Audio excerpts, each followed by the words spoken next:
Good morning. It is Tasty Yes Tuesday. I am dropping in because today I want to talk to you about how do you build a winning team pro bono, aka when you don't have any money to start. Now, I'm going to do a quick tech check because I want to make sure that you can hear me. So say hello in the comments. I got my favorite coffee. What are you drinking this morning? Let me know in the comments. I always love to have this feeling of just like us coming together having coffee. So today I want to just keep it real, right? Because I know that many of us, when we are starting out in our business, whether you're in startup and you are looking to scale, or maybe you're at growth mode where it's crazy busy. I like to call it crazy busy, and you're starting to think about really how to hire. This month for September has truly been all about hiring, right? Like teams and hiring. So, I see Georgia in the house. Good morning. Yes, coffee. Georgia, I'm trying to cut back. So, I've been like, thanks. I'm trying to do. I got a live tonight that I got to get ready for. And I see Ayana here is on my team. So we got a lot to cover today. The first thing I want to give you a heads up on is that I am hosting a networking event just for compassionately ambitious doer. And Ayana here is going to drop the link into the comments. I'm going to just pull it up, and I want to invite you to come. Okay. My virtual networking events are, I think, a lot of fun because one of the things that I love networking, and I love really just, let me just pull this up. Ayana's going to drop this in the link. Okay. And it's free. Okay. And I want you to share this with amazing people. And what this event is going to be about is we are going to network. We are going to network. But really, the table topic is like, what happens when you bet on you? What happens when you finally said yes to you? And I want to invite you to invite your people that just want to be surrounded by like-minded people. Who are like-minded people? Purpose-driven, compassionately ambitious, right? What does it mean to be compassionately ambitious? You have dreams. You want to create that freedom life. Your business is your vehicle for that. But you've got a big heart. You're compassionate, right? And you maybe might be guilty of being an overgiver. How many of you will admit to that? I am an overgiver, and I admit that, but I charge more because of that. Because I know that every client that I serve that invests in me, I will pour abundance into them, right? Pour abundance into them. And so I want to invite you to come. It's going to be on October 8th, 7 to 9 p.m. Central Time. And this isn't just going to come and then you can just meet people and do whatever. This is going to be an event where I want you to come. We do have an agenda. So if you arrive on time, you'll get to make the most of the networking event. It's going to happen on Zoom. It's a free event, RSVP by sending me a DM that you want to be there. Okay. And then I would like to ask you to share this with your network, reshare it on your newsfeed. I think that this is going to be a really fun table topic for us to talk about. We're going to do speed networking. Everyone will get a chance to introduce themselves. Depending on how many people come, we will maybe have different breakout rooms as needed. Someone here at the door. Can you believe it? While I'm doing a live. It happens. This is real time. And then we will then do that. And then what we'll do then is we'll do speed networking.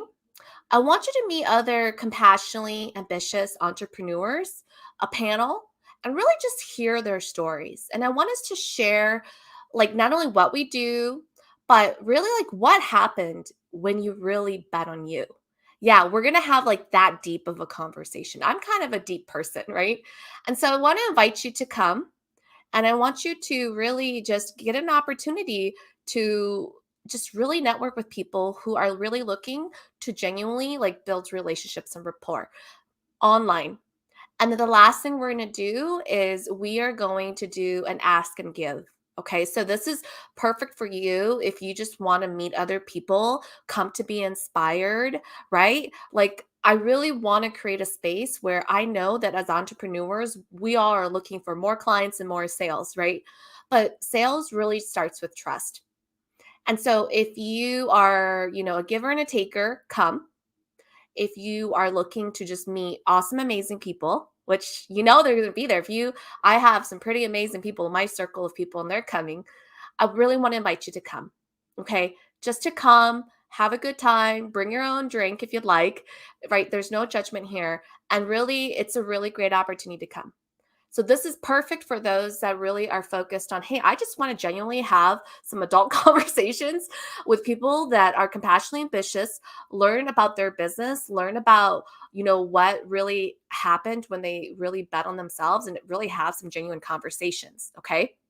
That's really like who this is for. Who it is not for is if you are coming and you're thinking, I'm just going to come in to listen. No, no listeners. You come in, you play all out. You got to show up. Okay. You got to show up. And what I mean by that is, you're a Zoom camera ready, whatever that is for you. I often say that, when you go to meet a person, like in person, right? You don't wear a paper bag over your head. You like make some effort, comb the hair, change out of the pajamas, right? To meet that person at the coffee shop. This is the same level of professionalism or expectation, I would say, at a networking event online. Like, let's not get lazy here, folks, right? You don't need to be all dolled up and wear a suit or anything, but at least put some effort because our first impressions of other people are like just within seconds before that person even introduces themselves because we are visual learners. That's how our brains process things. Good, bad, or indifferent. First impressions matter. So put some effort into that. Turn on the camera, right? Who this is not for. I've been to a networking event where people come and literally they're just looking to scout and grab like names. And then all of a sudden, like 3 seconds later, 3 minutes later, they're like pitching something in the DM. If you're here to be a taker, like just stay home. I know you're already home, but just don't even come, okay? Because I really want this to be an opportunity for us inside of this Facebook community group to get to know each other. But this is also open to everyone, not just members inside of the Hybrid CEO Facebook group, okay? So I want an opportunity for you to come and really let's just have some genuine conversations, you know, because you just never know.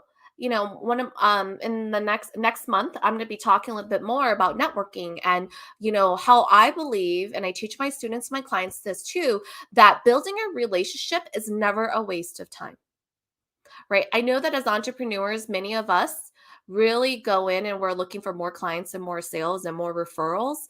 But every time I speak to someone, I don't go in with the intent of, oh, I'm going to get more clients. Okay. I really go into the intent of what are their needs? What are their strengths? What lights them up? Let me get to know them. And then afterwards, I usually have, three, maybe four categories that I'll bucket people into. Okay. The first one is, yeah, are they a potential client? Yes or no? Two, can they be a good partner, like collaboration partner, uh, you know, um, potentially cross promoting each other, right? Like a power partner. The third one is, can they be an advocate for me? Is this person just genuinely a good person? And the more that we get to know each other, we can genuinely refer business to each other. Okay. And I have found that if you show up and you are real and you go in with the intent to serve and care, and you're coming from a place of curiosity and authenticity, people will want to just be in your network. right? It's not even that they want to work with you. Sometimes it's just not a good fit, right? And that's okay, right? I have other business coaches that are in my group, and I'm like, hey, come and see what I'm doing, and feel free to draw inspiration for what I'm doing in your group, right? Like, I don't see that as a competition. I really see it as let's help each other rise, because I am my own person. You are your own person, and you will attract your ideal customers just like I will attract my own ideal customers. Okay. I love this question. Let me just pull it up here. I don't know why I'm looking at my Facebook feed, and for some reason, it is not this. So, this person, if you can click on StreamYard above, I can see your name. For some reason, in my Facebook, let me just kind of refresh this so I can see names, you know. Oh, there it goes. Okay. Will this be a good opportunity to meet or seek mentors? I think that one of the things we're going to be doing is we're going to be doing an ask and give. And I think this is going to be an amazing ask that you can put out into into the audience, the people that will be there. Okay. And I'm going to talk about mentorship in a little bit, because I'm going to be talking about how do you build a winning team. And so stay tuned. I think that this is a really great segue into that, and so we'll talk about that in a little bit. But yeah, this is a great opportunity to come and make an ask. Okay. I love what Georgia says here. Sounds cool. Relationships are golden. Absolutely. In business, it is about what? Trust. Sales is trust. Trust with your customers, trust with your referral. I refer business to people because I trust them. I trust that they're going to treat the people that I refer to them well. And so if I don't trust you, or I feel like you're not a trustworthy person because I really don't know you, it's really hard for me to refer people that I know to you, because every person that's in my network, like, I'm a little protective of, like, even if they're just casual colleagues, like, I value people. And so I just don't like to be that person that will just refer people for affiliate kickbacks or money. It's like, if I'm going to make a genuine like introduction, I want to feel good about it. I want to feel positive about it. How many of you are like that? Like, let me know in the comments, right? So, anyways, I invite you to invite all your people to come and join us. Like, I want this to be like a packed house. Okay. If it gets really big, the speed networking will be broken down to breakout rooms. We'll worry about the logistics later. But the other question that I had that come up is, do I have to be an entrepreneur to come? And you do not have to be an entrepreneur to come. You could be a working professional who's maybe thinking about a business, and you're trying to figure out, like, can I just network and like learn more about what people are doing? Okay. Um, because I would love I mean, we might have some life coaches that are going to be there, right? So they're not going to be like entrepreneur focused. They could be life coaches, parent coaches, right? Like, you just never know who you're going to meet, right? And so I encourage you to come, but I want you to come with the intention that your heart is purpose driven. I believe that as an entrepreneur, you can have an intrapreneur mindset. I was that way when I was a working professional. All right. And so come with just being purpose driven. I think you can be a working professional and still be 100% purpose driven, compassionately ambitious. Okay. We will have mostly entrepreneurs there, just so you know. Okay. I love what this person said.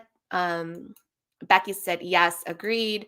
Georgia says, I love cohorts with like-minded people. I do too. And I want this to be a meaningful networking event. Like, I really hope that we can genuinely, really show up to support each other. And like I said, the topic is going to be what happens when you bet on you. And I really hope that, as each of us share our story, that, you're going to get a chance to really have this conversation with complete strangers about what happened when you decided to bet on you.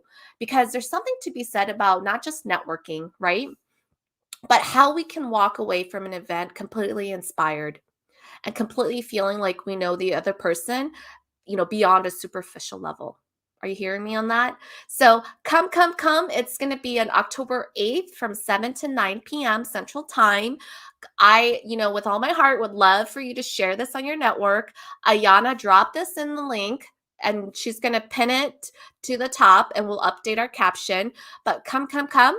I want to meet you. I literally want to meet you and finally get to see. I don't want to say a face to a name because I already see your profile face, but literally interact with you. Okay.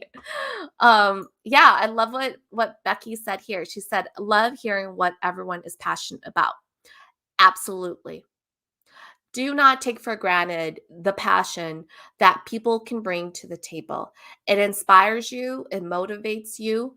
I was just, telling my team recently that sometimes it's really important for us, right? We have dreams to be in a room full of other people that have visions and dreams bigger than yours, because there's something to be said about just being in a room like that. It inspires you. And for me, humbly, it made me realize that I wasn't dreaming big enough. Okay, I thought my dream was big, but from my point of view, coming from humble beginnings, it seemed big. But when you're in a room full of people that have bigger visions than yours, you're just like, wow, I thought my dream was big, but it could be so much bigger. And when people with bigger dreams hold that vision for you, hold that container for you, it's huge. It's so inspiring because it just is amazing. Okay. So, yes. So, come, come, come. All right. That is first. We got the logistics out of the way. Tonight, I'm also going to be part of Angela Mole's group. We are going to be talking about, if you're interested in hiring, we're going to be talking about hiring and knowing when to hire a mentor or a coach. Okay. When you want to take back owning your life. And this is great because it's not just about entrepreneurs. I'll share this link. It's part of her Facebook group. Let me just see if I can find this so I can pull it up for you all. And I just, again, I am always focused on how can I help people, right? Really be, collaborative in a way that really allows them to thrive. And so Angela Moa, I'm going to just share this real quick. Her and I are going to have another conversation tonight about, I'm going to see all my notifications. Sometimes my mom, bless her, she's on social media, but she'll like say embarrassing things sometimes. So I'm always afraid, like, oops, did that alert just pop up? Okay. All right. So forgive me for that. So tonight we're going to be having a conversation about really, why hire a mentor or coach and how it's key to commanding your life. Right. And Angela is an intuitive success coach. Okay. And her and I have been working together. And, you know, as part of this conversation, we really wanted to talk about like, how do you know? How do you know why and when, and how important it is to just commanding your life? So I'm coming from it from a business perspective. Angela's coming from it from really an intuitive, trusting yourself, spiritual perspective. And, I think that's it, that commanding your life and being clear about that is just really what it's about. And one of the things that you're going to find with the way that I coach my clients and students that I'm really proud of as part of my business program is that I'm all about community. You'll see that, all of my students, I really focus on how they can help cross promote each other, how not only just can I teach them and coach them on the strategy and the tactics and the confidence to raise their prices, or how to sell one-on-one versus one to many, like selling to a large group versus selling to an individual. But I really encourage them to think creatively about how they can cross promote each other on each other's platforms, how they can leverage each other's strengths and talents. And so it's really about a community that is a rising tide. And that's the program, honestly, that I wish I had when I first started my business. But, anyways, this is a great segue because today we're talking about how to build a winning team, right? So tonight, this is happening 6 p.m. Central Time. I encourage you, we'll drop the link to the group. Otherwise, you can just do a search for Intuitive, Ambitious Professional Women and join us there. And this is going to be a really fun conversation because the theme is really about like, how do you command your life? How do you command your life, whether it's working with a life coach, whether it's working with a business coach, a spiritual coach, whatever that is for you. And I think that it's really important, especially for the person that was just asking about mentorship. I'm very biased, and I'll just be really honest with you about mentorship. I think that mentorship is important. I mentored a lot in my career.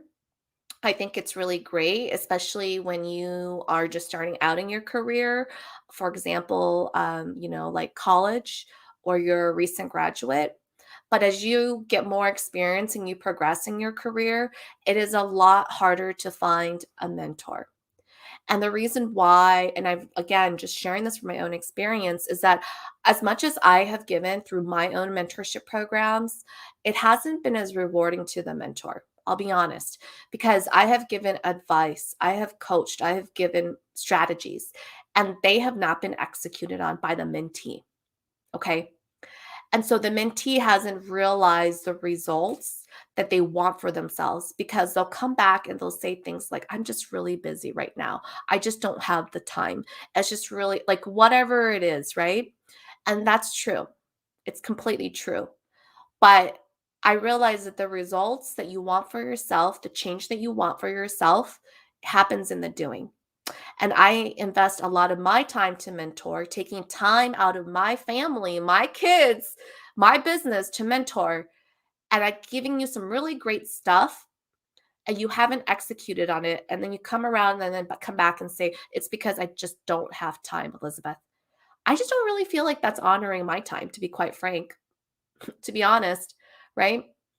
And then when I got into coaching, to me, that's paid mentorship. And I realized that the results were completely different. When people financially have money in the game, they show up differently. They make time. They value my time. They value my advice, my strategies, because they know that why would Elizabeth be giving this or telling me this or teaching me this if it didn't work, right?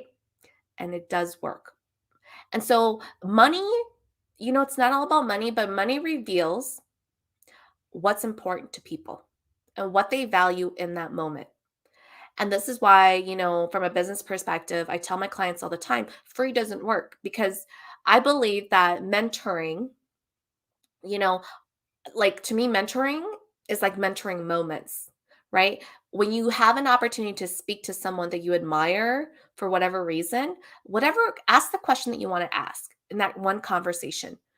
And that is a mentoring moment. And you take that knowledge, you take that advice, and you execute, right? I just think it's really hard nowadays to ask someone to be a mentor unless it's like a formal mentoring program and commit to that. Right? Like there are mentoring moments. Like I quote have mentors, but it's not like a relationship where I'm looking to them to learn. It's like mentoring moments. We catch up every quarter, once a year even, and we talk about business, we talk about life. I might ask for advice and they're quote mentoring me, but it's like that. But if you're looking as a mentor for someone to teach you something new, to learn from and really hold you accountable, that's a coach. And no person has the time and capacity to be able to give that much, to be honest with you. Okay. And the reality is that you will value that advice so much more if you've got money in the game. You will. I can promise you that, because, see, sometimes the advice or tips that we get, right? It's not that we don't appreciate or value it. Sometimes it's the fear that holds us back. And if it's the fear that holds us back, we don't execute. Okay. But when you are like, I just paid $20,000 into that program to work with that coach. She just gave me advice. It scares the crap out of me. But dang it, I need to find a way to push through it because I just paid $20,000 to work with that coach. See, that's a completely different level. Now you've got skin in the game. Now you're going to push yourself to figure out how to work through the fear. Now you're going to raise your hand and you're going to say, hey, coach, I really want to do what you just said to me, but there's a lot of fear that's coming up for me. How can I get through it? Now you're taking action. Now you're owning the fear that's there, or you're not avoiding it. You're asking your coach to support you because you just invested $20,000 into working with that coach and you're going to make the most of it. That is very different than a free mentoring relationship. Okay? Because you'll have fear, but you'll be too embarrassed to let your mentor know. He or she would have given you the advice, but you never executed on it because there was fear. And then the mentor is left feeling undervalued. But the reality is, it's not that you didn't value that person, it's just that there was fear standing in the way. But you were too embarrassed to ask, right? So these are the things that I want you to think about. Okay. So maybe it's not a mentorship relationship. Instead, seek mentoring moments. I think that's completely doable. I think that that's low commitment in terms of time. And I think if you show up with the intention of the mentoring moments, you're not looking for someone to lead and guide you. You're leading yourself and you're looking for the mentor who knows more than you, or maybe is an expert or is further along than you to really make that difference, right? So let me just check in with the comments. Oh, I think Georgia, your dad does that too. Oh my goodness. Yeah, my mom. We were just talking about my mom. She had an alert that popped up and I was like, "Please don't say something embarrassing while I'm on my live." Right. Yes, agreed. Paid mentorship and coaching, better results. Absolutely. You show up differently. You do. I've done this so much, as, a business owner, as part of my community, as a salary negotiation workshop coach, back in the day when I was still in corporate, and when people have money on the table, oh, they make time. They make time. All right. So I love that. I see Kajua's here. Okay. So, we just covered a lot of that. And mentorship, I think, is a really great segue for us to talk about how to build a winning team when you don't have mentor, or excuse me, when you don't have money, aka pro bono. Okay. So, I have built teams with money to hire, with a hybrid, either a stipend involved, right? And quite frankly, pro bono. Okay. Pro bono, no money to pay them, but what? So, what are some things that I want you to think about when you are looking to build a winning team? Okay. The first thing I want you to realize is that if people are going to work for you, they not only want experience, but they want a leader to follow. So, you've got to own your leadership. This is not about managing people, this is about owning your leadership. What does that mean? That means that you have a clear vision of the mission that you're trying to accomplish. Okay. You have a clear vision of what success looks like when they come onto your team. Okay. This is not many times, as an entrepreneur, we approach things to be done like a to-do list and a task. Okay. That is not something that everyone's like, yep, I'm going to raise my hand and do it for free. No, they're not. People sign up for free to work with people that are leaders because they believe that yes, they will get the experience, but they want to feel like there's more that they can learn from that person. And this is why that almost like that mentorship piece comes in. Okay. This is the only time that I will quote mentor for free is if I'm working on a community initiative and I'm launching that into the market and I will recruit certain leaders to quote work for me. I don't have money to pay them, but I'm very clear on what this vision is that we're moving towards. Okay. This is where your emotional intelligence comes in. This is where you're owning your leadership. Like, what are we going to create together? What does the final destination look like when you come on my team? Okay. This is so key when you are looking to bring people onto your team and you don't have money to pay them because people want great leaders to learn from. People want great leaders to be inspired and motivated by. And my mindset, when I kind of like think about that, depending on whatever I'm working on, whether it's for my business or a community event, is like, what does success look like? I spend a lot of time thinking about that because if you're going to be working on something and you got to convince people and motivate people to, commit to you without paying them, like you've got to be clear what the final outcome is going to look like. Do you have to know all the answers? Absolutely not. Do you have to know exactly how it will be done? Absolutely not. But you have to be clear with what does success look like? Okay. The second thing that I think is really helpful when you're looking to build a winning team related to your vision is that you have a timeline in mind. Okay. You know, what do I mean by that?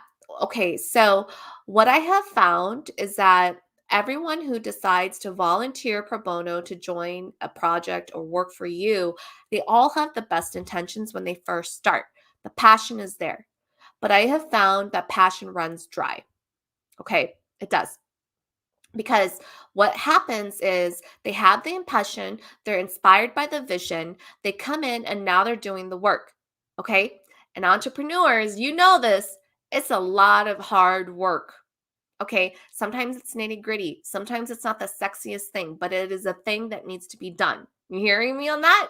Right? It is a thing that needs to be done. And what often will happen is passion will run dry because I don't want to do that work because it's like dirty or not dirty, but like nitty gritty and it's hard. It's hard. Right. And so, you know, that's where people will then either like drop out or leave or decide that they're not going to be a part of that. Okay. And the only thing that will motivate them is going to be your vision. It's how you lead them through that. Okay. Because if you don't have money to be the incentive to hire people, all you have is the vision to inspire them. Are you hearing me on that? So, vision and leadership is one. Two, have a timeline in place. Okay. Because passion runs dry, I tend to not have anyone more than 6 to 12 months. Right. And I say that, and I'm very upfront. I'm very upfront. I'm like, hey, this is what we're looking to accomplish in 6 months, 12 months. And if this is something that, at that time, you want to continue and this works for both of us, let's revisit it at that time. And this is a really great way to both for both of you to know there's a timeline, there's an end, there's a deadline, there's an end date, right? And for you, it allows you to know that, it gives you wiggle room. For whatever reason, if working with that person doesn't work out, like like there's no awkwardness of like letting them go. Okay. And so you have to have, leadership and a vision, and you have to have a deadline or an end date of that arrangement. Okay. That's very different than hiring someone and hoping they're going to be with you for, TBD for an indefinite amount of time. When you're working with people that are pro bono or you don't have money to pay them, it's really key to make sure that you're really clear with what you're looking to accomplish in a certain timeline. And I just find that 6 months is just right around the right time because it's enough. It takes about 90 days to onboard them, just like if you were hiring a team. And then after that, it gives them enough, confidence and to really own what you're asking them to do and to run with it. Okay. So that's the second thing that I want you to think about. The third thing that really, has to come that's, ties this all in together is really your strength versus the strength of the team that you're on, the team that you're looking to build. Okay. And if you have any questions as I'm going through this, like drop that into the comments here. Okay. What do I mean by team? Or excuse me, strengths. Okay. You have to know what your strengths are. And you can take a strength assessment. You can just wing it, whatever you want to do, right? For me personally, every person that joins my team, either paid or not paid, either partnership or not partnership, even my clients that join my program that work with me one on one, every single person, I ask them to take a strength assessment. Why? I also share my strength with them. Why? Because I have found it is the quickest and fastest way for both of us to get onto the same page about each other's strengths, where we can complement each other and where we might have a conflict, okay? A miscommunication, a misunderstanding, okay? So, for example, the assessment that I use with my clients especially for selling. I can, one of my core offerings is like helping you understand what your strengths are and how it shows up in selling. So I call it strengths in selling, right? Like, what's your selling style? How does your strength show up? So, for example, I am a very futuristic thinker. I'm a maverick. Innovation is like my sweet spot. I like to go against status quo. I don't follow process and operations very well because I'll be like, no, I don't like that. We'll do it this way, right? That's just very much me. Okay. So, what's my strength in selling? I sell through enthusiasm. I sell through, it's my enthusiasm, it's my energy, it's my, I sell through concepts, right? And ideas. I'm good at that. That's what my strength is. Okay.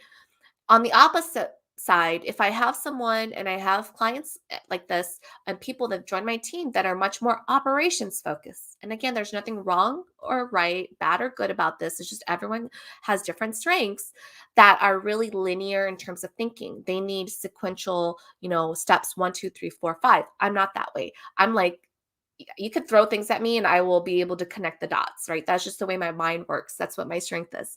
Other people are very linear. They might move at a steadier pace. They need structure, right? And so if you think about it, the way that they sell is they tend to be a lot better at selling through technical expertise. That means that for them, they need to really understand like the details and the features of the product and the offer. They're the ones that if you had a sales page, they would need to read the whole entire thing before they make a decision, right? Whereas someone like me, if I like your vibe, if I like your style, if I feel like there's intuitively a connection there, I skim your sales page and then I will buy from you, right? So I'm just using those two examples in as part of this as we break this down, okay? So with that, because that's people have different ways of doing things, right? If I decided to build my winning team and I'm just such we're working on this project and then this project and then this, and I'm kind of like all over the place like this, right? And I have someone who's very, who's coming from more of that operator space that's very linear, that needs kind of like order 1, 2, 3, 4, 5.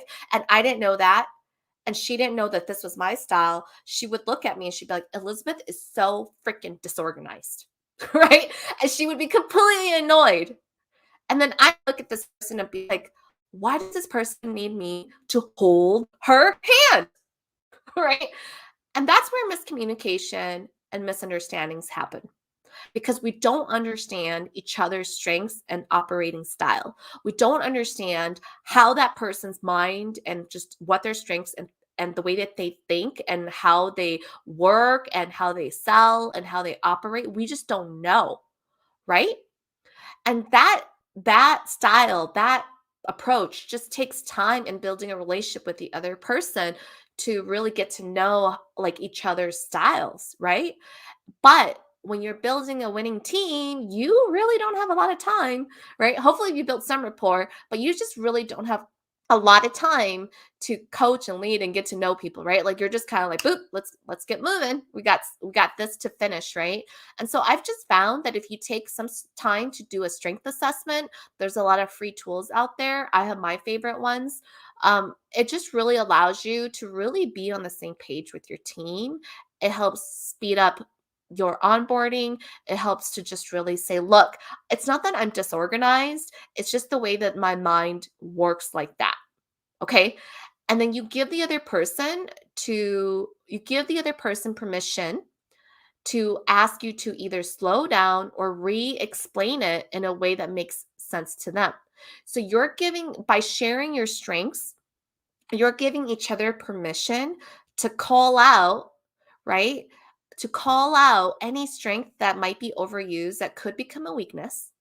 You're allowing each other permission to ask the other person to communicate things in a way that makes sense to you. And then you're also allowing yourself to stretch to understand with empathy and compassion, like how the other person's mind works. Does that make sense? Send me some hearts if that makes sense. Drop me some fire to let me know that you're still here because I'm like, I think people are still here, right? So I want you to really understand that by doing that, it really allows you to reduce and minimize miscommunication and misunderstanding and assumptions. Okay. The last thing I'll leave you with. So we talked about having a leadership and vision. We talked about having a deadline or an end date.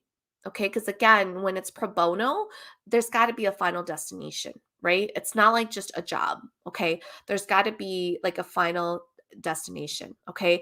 The third thing that I talked about was really making the time to learn each other's strengths and how each other operates as individually and as a team, so that you can reduce misunderstandings,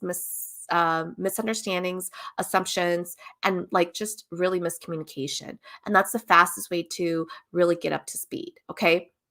And then the fourth thing that I'll leave you with is that as you're thinking about building your winning team, I want you to remember that if you're looking to really bring in like awesome, amazing talent, that's why I call it a winning team.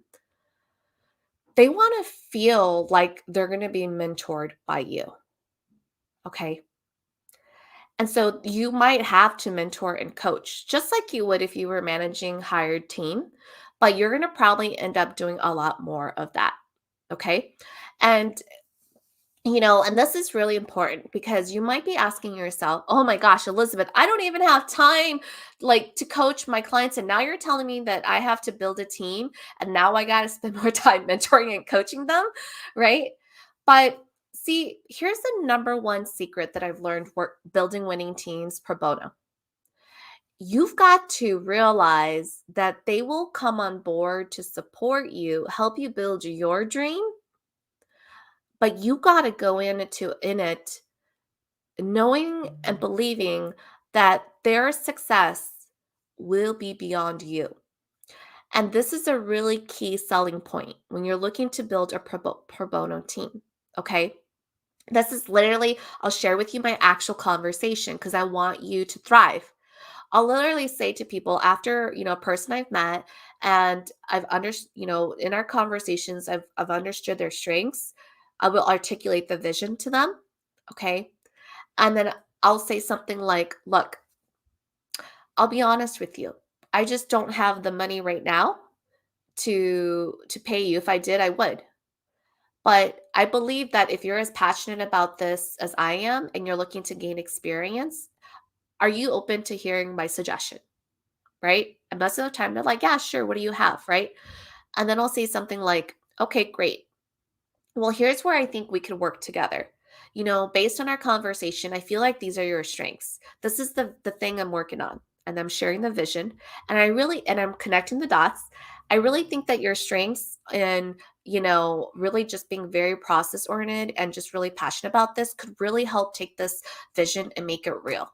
And we could do something great together, right? And I'm asking for maybe just at least a 6-month commitment. And after the 6 months, we can revisit that and see if it still works for the both of us. Right. And I want to promise you this one thing. And then this is where I really mean this sincerely. Right. Is that after we're done, if we felt like it went well, I will be a letter of recommendation for you. I will gladly write that for you because I'm committed to your success. I want you to be able to take on this opportunity with me and feel like you could add it to your resume, right? And be able to find a better job, find a better opportunity. That's the type of opportunity that I want to create in this project, this initiative together. What do you think?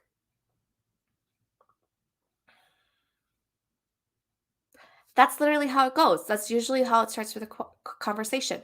So that's the last thing I'll leave with you, right? Let me just. Does that make sense? Let me know in the comments if you are feeling this. Drop me some fire that you're with me so far. Okay. I mean, as you can probably imagine, many of the things I'm sharing with you are things that you should be doing as you're hiring your team, but these are things that you must be doing. And even more so if you're looking to build a winning team with no money to pay them. People want to join a winning team. They don't want to just come in and do task. Okay. People want to feel like they are a part of a team that is working towards a greater good. And that you, as the CEO, as the founder, as the leader, are going to show them the way because you know the way and you are the way. Doesn't that sound familiar? Exactly like what our customers need from us, right? And so you've got to own all of that. Okay. You got to own all of that. So let me just take a look here and see. Georgia asked, how do you marry procedures with that visionary way of selling? Tell me more about what you mean by that, Georgia. I'll take a stab at it and we'll see if it makes sense. If not, just in the comments, if you can explain a little bit more, then yeah. So, you know, that's a great question. I think the way that I understood that question is that it depends on where you're building and why you're bringing it in. Okay. So most of the time, me being, my style is more of that innovative maverick, is much of the time I'm building things that are really new, meaning that I don't have a process and a procedure for it. So usually when I bring on a team, I'll look at what needs to be built out. And as part of that visionary selling, I do also ask them to document the procedure and process. Okay. So that's just something that I do. And I don't make this like, folks, don't make this like a job description. Okay, like, I don't I mean, you wanna have, like, some details, like a very broad job description, like, is this person gonna be doing marketing communications? Is this person gonna be focused on corporate sponsorships? Like, and then maybe list out, like, some expectations, but what you don't wanna do is make all the really nitty-gritty stuff, like stringent, hey, by the way, you need to write the SOP, standard operating procedure, for your job description, right? Like, it's because let's keep it real. They're coming in, they're doing a lot pro bono. So you got to pick and choose where you want to spend their time. Okay. And usually, when I said that I give them an end date, I do give them an approximate hour of expectations too. I do. It's like 20 hours a week, 40 hours a week, whatever it is that you're looking. Like, I'm really upfront with that because I don't want them to come in and be like, oh, it's great. And then they only give you an hour. I really want them to be like, hey, it's going to probably be, we're going to meet twice a week, right? Maybe 2 hours, but there's going to be work that you're going to need to get done on your own time, right? All right. So that's usually how I approach it. Um, so let's see here. Georgia says, I think I'm innovative maverick too. How to embrace the procedure parts of business. Yeah. So, the good thing is that when people come on board and there's already an existing procedure. I think the cool thing about that is that once you sell the vision, you can say, we have a process for that. And I don't know how you feel about this, but I usually say we have a process down, but it works, but there's definitely an opportunity to make it even better. And I would like you to take it on to figure out how can we improve this. So every process is an SOP that I have in place in my business. I think of it as an opportunity when someone comes on board that I'm not attached to it. I'm not, because there's probably a better way to do something than the way it's been done. Now, there are certain parts where there might be non-negotiables, then I'll be very clear about what part of that process is a non-negotiable. Okay? Like, there are certain things in my business that I'll be like, that's not a non-negotiable. Like, it's not something that I want to improve. And it's usually because it's more about my brand. It's more about how I have chosen to build my business this way. And so there are certain steps in my procedure that are very important that I don't want us to, quote, skip or eliminate due to inefficiencies. So, like, for example, I'm very relationship focused. So I usually have a little bit more touch points in my clear conversion path than I would say most other people do. And so someone was working on, streamlining my processes, and they came in and they're like, hey, Elizabeth, let's, we can close, I'll give you an example. I was talking to a coach I was looking to hire, and she said, Elizabeth, for what you're charging and you have your 12-month program, like, if you can cut that down to 6 months, you could make more money. And they said to her, I know that. And I know that, in 6 months, I can still help my clients to deliver the sales and profit margins that they want and close deals. But the reason why I have chosen to make my program a 12-month program is because I'm building a community. So I can get them the results that they need with my all-in-one software delivered in 90 days, give them at least 6 months to execute. But once it takes about that long for them to get themselves together, right? But after that, it's really about them building bigger with the cohort. And that's the reason why I have a 12-month commitment, because success is not a solo game. And I get that, it's actually a lot of effort from a coaching perspective to have my clients, for me as the host of that program, to build in the community component. But that's where, that's what I'm passionate about. And that's what I'm good at, is networking and building a network. And that's what I'm committed to building. So to me, that's a non negotiable, right? Because if a coach, is going to come in and say, Elizabeth, I can help you make more money. It's like, yeah, I know I can make more money, right? In 6 months instead of 12 months. But what I'm looking to do is beyond that. And so I have an extra 6 months because I really want my students and clients in my program to get to know each other, to learn and grow together, because the entrepreneur journey can be a very lonely journey. And if they know how to network, how to collaborate, how to hold each other accountable, then beyond me, beyond their success with me, they will do a better job of negotiating with other people outside of my program. They will do a better job of being a collaborator and identifying people to collaborate with, because they have already done that inside of my program. And I 1000% believe, because I see the results of my clients, they will go so much faster in hitting their sales goals, hiring a team, and scaling up. And that's what I'm committed to building. And she said to me, well, shouldn't that be a second program? I said, maybe, but then I don't want to create a second program. That's a lot of work, right? So I said, so that's just an example of what I'm saying that is really important. That's a non negotiable. So I hope that was helpful, Georgia. I kind of spent a lot of time explaining that, but I wanted to share an example of really understanding what your values are, how that shows up in your process, and how there might be certain things in your business that are non negotiable. But every time I bring a team member on, paid or pro bono, I always say every process, every procedure is open for an improvement.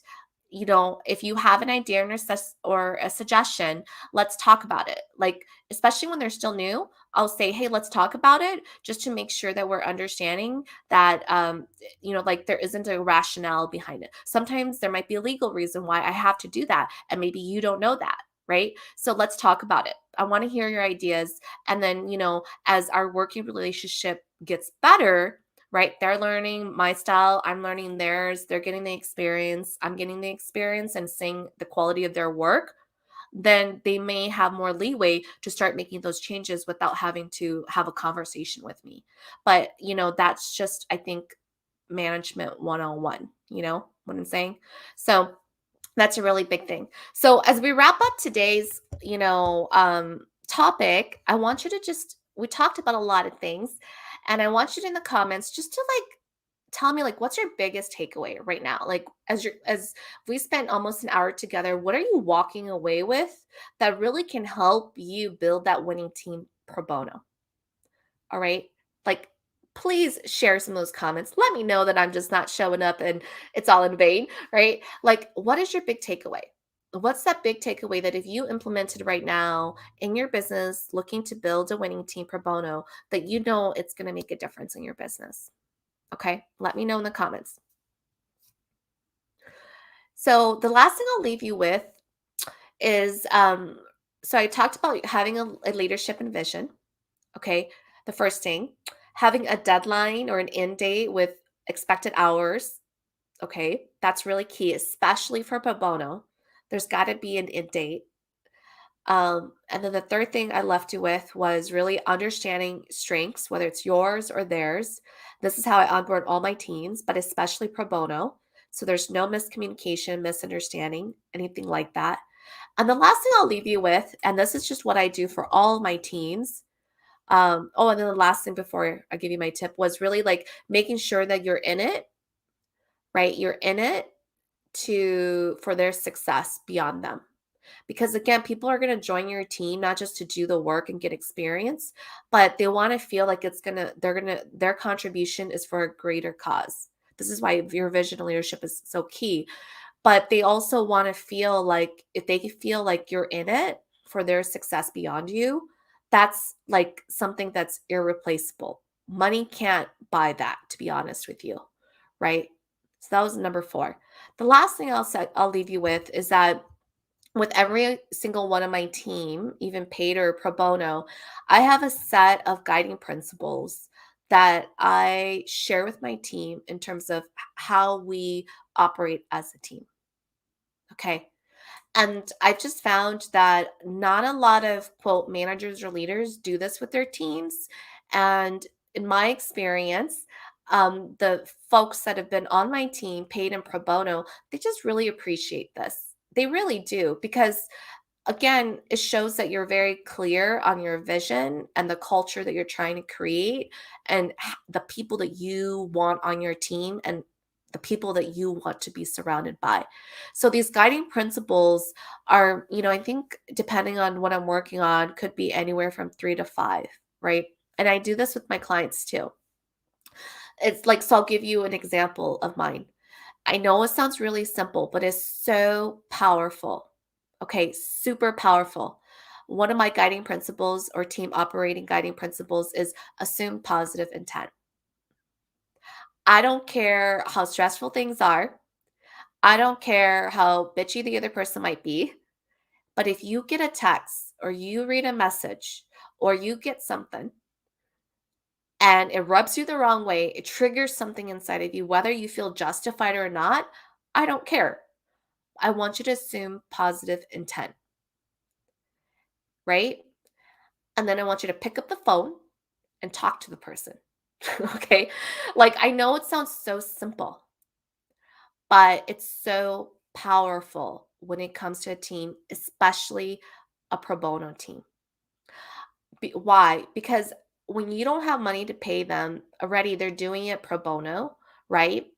You're already offering your leadership, your coaching, your vision for them. And there's going to be moments where they may be working. If you've ever been on group projects, collaboration projects, where both of you, everyone's under a lot of stress. And there's always going to be that one person or two that doesn't pull their weight. Okay. I'll give you an example and then we'll wrap this up because we're about at the hour. I was working with a team and there was some controversy in the community. Okay. And we were on a call, right? And one person, let's just call her Mary.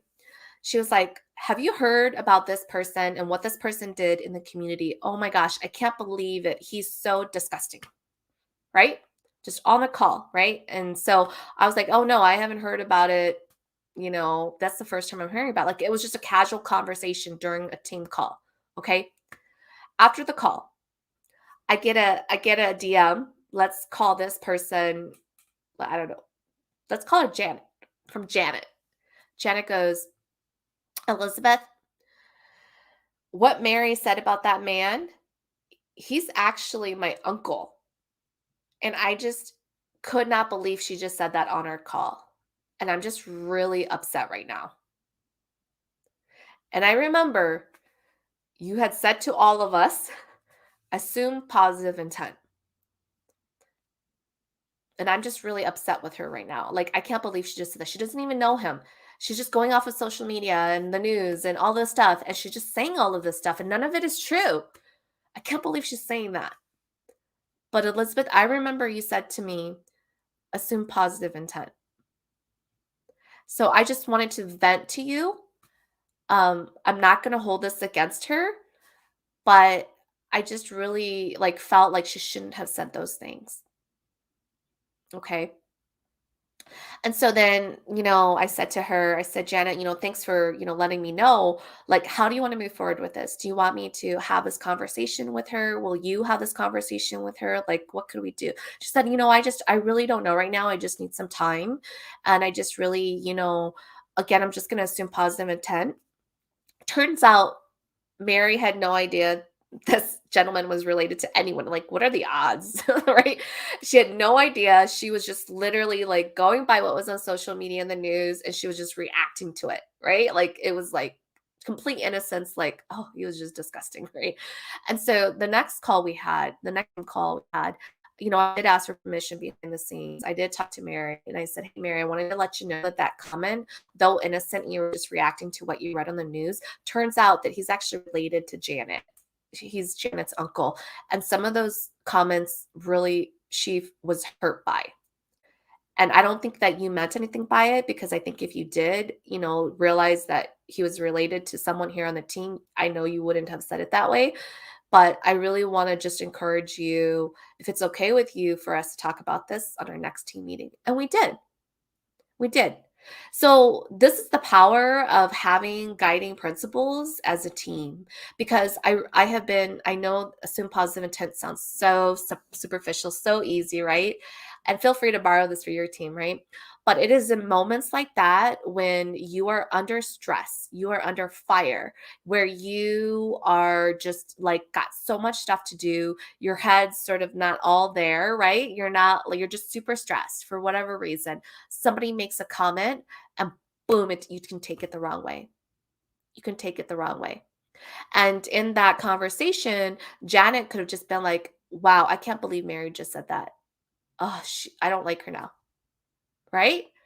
Like, she could have in that instant second made that decision.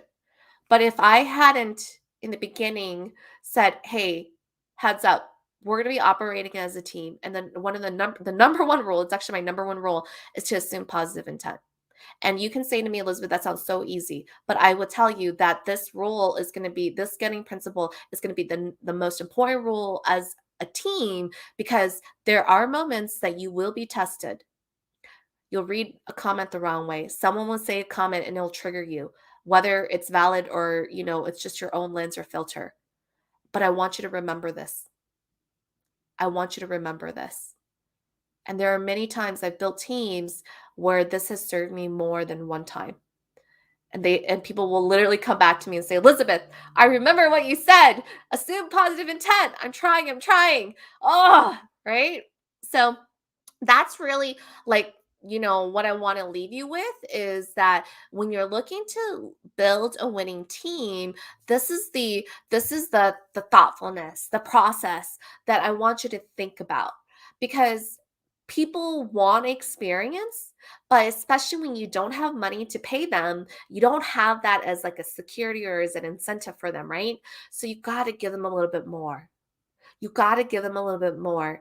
And that's gonna be coaching. Like, I have worked with teams where, my leaders have said to me, "Elizabeth, I'm just going in for a salary negotiation. Like, I know this has nothing to do with the project that we're working on, but, like, could you just help me out?" And I have jumped on the call for 30 minutes, an hour, and coached them. They got their salary raised, and I'm like, "Yes, yes," right? But it has nothing to do with the job, but it comes with the fact that they were on my team. I don't have money to pay them, and they're doing it pro bono. This woman was doing high quality work that all it took was really my time. Because, folks, let's keep it real. In our business, it comes down to two things: money or time. And if you don't have money, then you better spend time on good quality people. Because if you spend your time investing in them and their success, they will invest in your success. Are you hearing me on this? Okay. I mean, this might be like practice that you might do for any team, but this is especially critical when you're looking to build a winning team that is pro bono, that you have no money to pay them. So if you have no money to pay them, you better find time. And in your time, will need to be thinking about what are your strengths and how can you empower them and enable them to be successful beyond you, right? And I love the way that, Georgia, really phrased this, which was a visionary way of selling. And you are constantly selling your vision as a leader, right? Like, you're constantly selling, but it's even especially important when you're looking to build a winning team that is going to be working from you pro bono. I have written letter of recommendations. I have negotiated salary.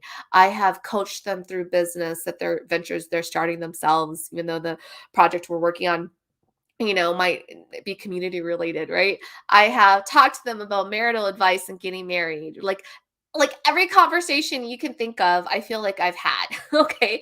And so, but my goal with that really is that if you invest in me, right? Like, you give me your time, your talent, your skills, and your strengths, I will invest in you, right? Like I will literally invest in you, right?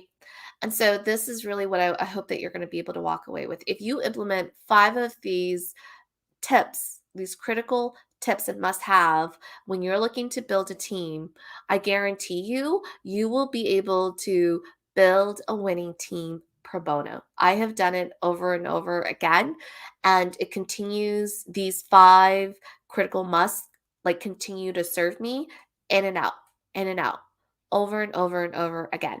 Okay. So that's it. If you have questions, drop them in the comments, right? Just a friendly reminder, we have so many things happening this month. We have our live stream that we're going to be talking about why hire a mentor coach with Angela Moa.